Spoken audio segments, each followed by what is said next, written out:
ओम शांति। बाप दादा मधुबन। आज की मधुर मुरली 19/6/2024। मीठे बच्चे, सबसे मूल सेवा है बाप की याद में रहना है और दूसरों को याद दिलाना। तुम किसी को भी बाप का परिचय दे उनका कल्याण कर सकते हो। प्रश्न: कौन सी एक छोटी सी आदत भी बहुत बड़ी अवज्ञा करा देती है?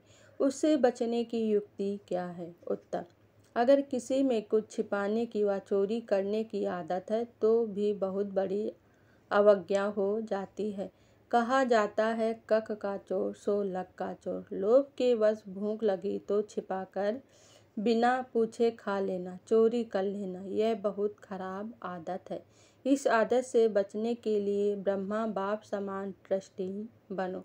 जो भी ऐसी आदतें हैं वह बाप को सच सच सुना दो। ओम शांति। रूहानी बाप रूहानी बच्चों को समझाते हैं। बच्चे जानते हैं हम बेहद के बाप के सामने बैठे हैं। हम ईश्वरीय परिवार के हैं। ईश्वर निराकार है। यह भी जानते हैं तुम आत्माभिमानी होकर बैठे हो। अब इसमें कोई साइंस, घमंड व हठ योग आदि करने की बात नहीं है। यह है बुद्धि का काम। इस शरीर का कुछ भी काम नहीं। हठ योग में शरीर का काम रहता है।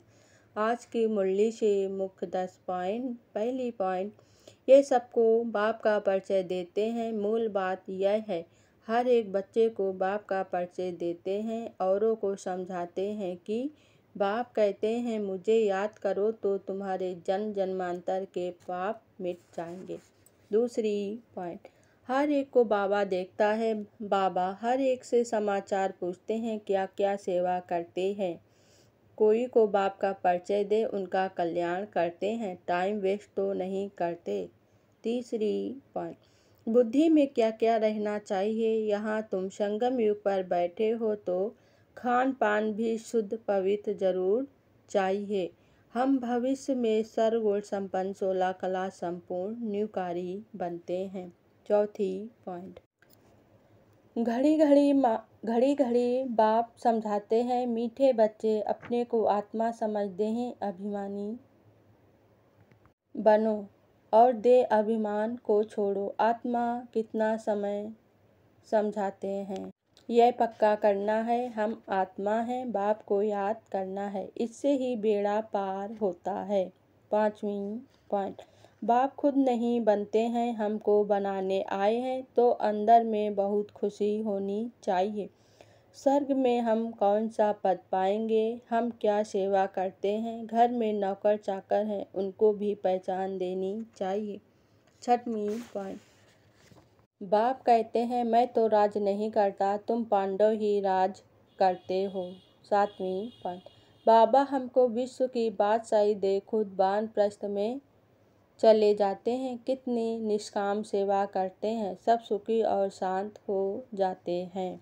आठवीं पॉइंट, बच्चों को अपने से पूछना चाहिए हम कहाँ तक सेवा करते हैं।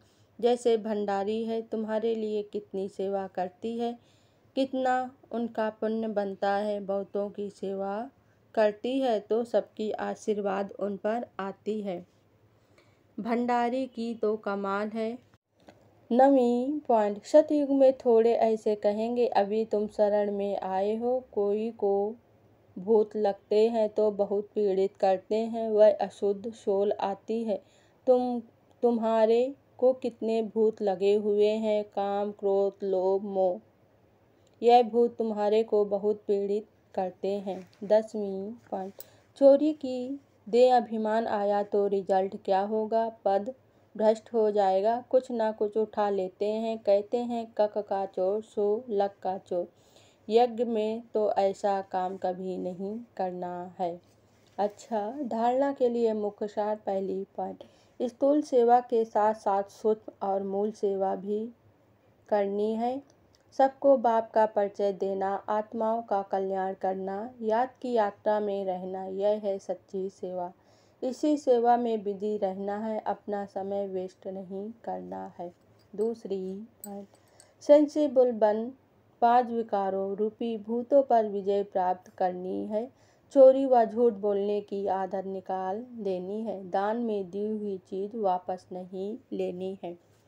वरदान आज बाबा ने दिया, शरीर की व्याधियों के चिंतन से मुक्त, ज्ञान चिंतन व स्वचिंतन करने वाले शुभ चिंतक भव।